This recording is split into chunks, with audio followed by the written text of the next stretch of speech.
Good morning, my name is Mark Brunton. I'm the Operations Section Chief for CAL FIRE Incident Management Team 3, and I'm going to do the operational briefing for the Dixie incident for August 24th.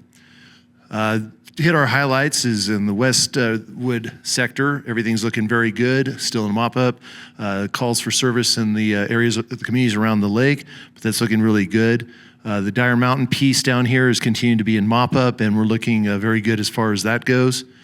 Continuing over here in this area where we see some red, the Duffy area, we've gone direct over the number of days, cutting that out.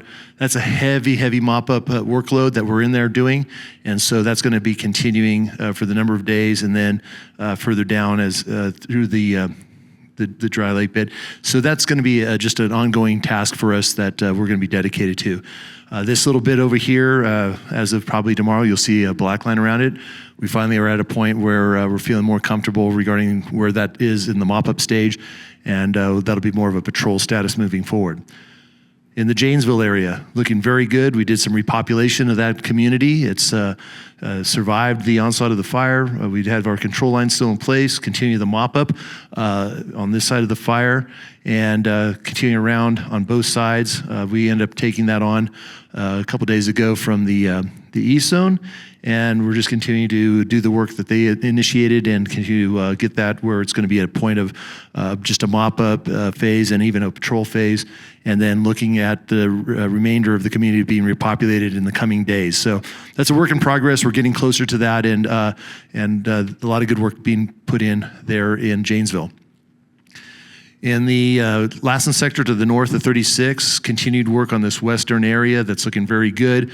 This one finger in here, we've got direct line in there. It's been worked over and continuing to work over with mop-up. That's going to be a continued work in progress for the coming days, and we'll start seeing some fruits of the labor there where we could start getting some black line on that map here in the next couple days. It's just a lot of really heavy mop-up, but we still have our contingency lines in place. We're not expecting any sort of rollout or slopovers or spotting, but we are finding that that is still occurring, a possibility as dry as these fuels are when we get some of the stuff that well interior that may end up throwing some embers across the line. But I think we have very good secondary lines, so forth, to contain that. In this pocket area, we're continuing our direct line construction in there, very rugged terrain, very rough terrain, a lot of heavy fuels, and so we are working that over with a lot of resources that we have available to us, and that'll be a work in progress. Moving up into the park, continuing their operations there, getting some good line in around the Lassen Check area, and then been doing some burn operations in Division Papa, just kind of a slow, methodical process, but they've had success with the burn operations they've had going on there.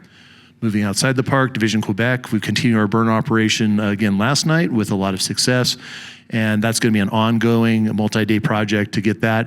Once it's done, it'll put a nice cap on that part of the fire, protecting the Highway 44 corridor and infrastructure. Moving down Romeo, still heavy mop-up in that area. That's going to be a lot of work still.